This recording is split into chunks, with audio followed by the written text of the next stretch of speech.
முருகப்பெருமானின் அவதார நாளாக வைகாசி விசாகம் கருதப்படுகிறது. தமிழகம் முழுவதும் உள்ள முருகன் ஆலயங்களில் வைகாசி விசாக திருவிழா கொண்டாடப்படுகிறது. திருப்பரங்குன்றம், திருச்செந்தூர், பழனி, பழமுதிர்ச்சோலை உள்ளிட்ட முருகப்பெருமானின் அறுபடை வீடுகளிலும் வைகாசி விசாக திருவிழா 10 நாட்கள் கொண்டாடப்படுகிறது.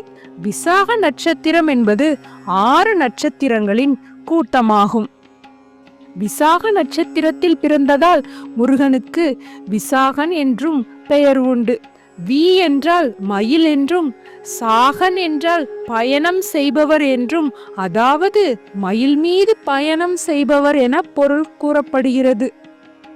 வைகாசி விசாக திருநாளில் பால் குடம் எடுத்தும் காவடி எடுத்தும் முருகப்பெருமானை வழிபடுகின்றனர்.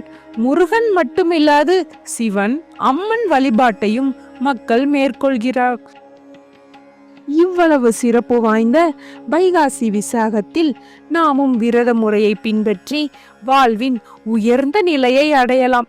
திருப்பரங்குன்றம் முருகன் கோவிலில் ஆண்டுதோறும் வைகாசி மாதத்தில் 10 நாட்கள் விசாக திருவிழா கோலாகலமாக கொண்டாடப்படுவது வழக்கம். அதே போல இந்த ஆண்டுக்கான விசாக திருவிழாவின் தொடக்கமாக 9ஆம் தேதி வசந்த உற்சவம் தொடங்கியது. கோவிலுக்குள் உள்ள உற்சவர் சன்னதியில் இருந்து வசந்த மண்டபத்திற்கு தெய்வானையுடன் சுப்பிரமணிய சுவாமி எழுந்தருளினார். அங்கு நீர்நிலையில் அமர்ந்து சுப்பிரமணிய சுவாமி பக்தர்களுக்கு அருள் பாலித்தார். தினமும் மாலை 6 மணிக்கு வசந்த மண்டபத்தில் சுப்பிரமணிய சுவாமி எழுந்தருளி பக்தர்களுக்கு அருள் பாலிக்கிறார். திருவிழாவின் சிறப்பு நிகழ்ச்சியாக வைகாசி விசாக திருவிழா நடைபெறுகிறது.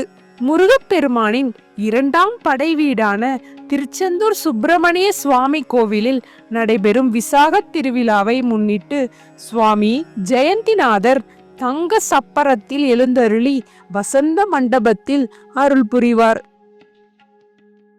மாலை நேரத்தில் சிறப்பு அபிஷேகம், அலங்காரம், ஆராதனைகள் நடைபெறும். அதற்கு பிறகு ஜெயந்திநாதர் வசந்த மண்டபத்தை 11 முறை வலம் வருவார். அப்போது வேத பாராயணம், தேவாரம், திருப்புகழ், நந்தி மத்தளம், சங்கநாதம், பிள்ளைத்தமிழ், வேல் வகுப்பு, வீரவாள் வகுப்பு, கப்பல் பாட்டு ஆகியன இசைக்கப்படும். திருவிழாவின் நிறைவு நாளான வைகாசி விசாக திருவிழாவை முன்னிட்டு முக்கிய நிகழ்வாக முனிகுமாரர்களுக்கு சாப விமோச்சனம் அளிப்பார். அதைத் தொடர்ந்து மகா தீபாராதனை நடைபெறும். இறுதியாக ஜெயந்திநாதர் வள்ளி தெய்வானையுடன் எழுந்தருளி பக்தர்களுக்கு அருள் புரிவார். இளவேநீர் காலத்தில் இவ்விழா நடைபெறுவதால் திருச்செந்தூரில் கருவறையில் தண்ணீர் கட்டி நிற்கும்படி செய்து இறைவனுக்கு சிறுபருப்பு பாயாசம், நீர்மோர், அப்பளம் முதலியவற்றை படைத்து உஷ்ண சாந்தி உற்சவம் என்ற நிகழ்ச்சி நடத்தப்படுகிறது. இங்கு வசந்த மண்டபத்தில் உள்ள நீர் தொட்டியில் 6 மீன் பொம்மைகளை நீரில் இடப்பட்டு குமரன் வாயில் இருந்து சிந்திய பாலினை உண்டதால் சாபம் நீங்க பெற்ற பாரச முனி குமாரர்களை நினைவுபடுத்தும் விதமாக 6 முனிவர்களின் உருவங்களையும் வைத்து சாப விமோன நிகழ்ச்சி நடத்தப்படுகிறது. நண்பர்களே, இந்த பதிவு உங்களுக்கு பிடித்திருந்தால் எங்கள் சேனலுக்கு சப்ஸ்கிரைப் செய்யவும், லைக் செய்யவும் மறக்காதீர்கள். நன்றி. அடுத்த காணொளியில் சந்திப்போம். முருகனின் அருளுடன் உங்கள் வாழ்க்கை சிறக்கட்டும்.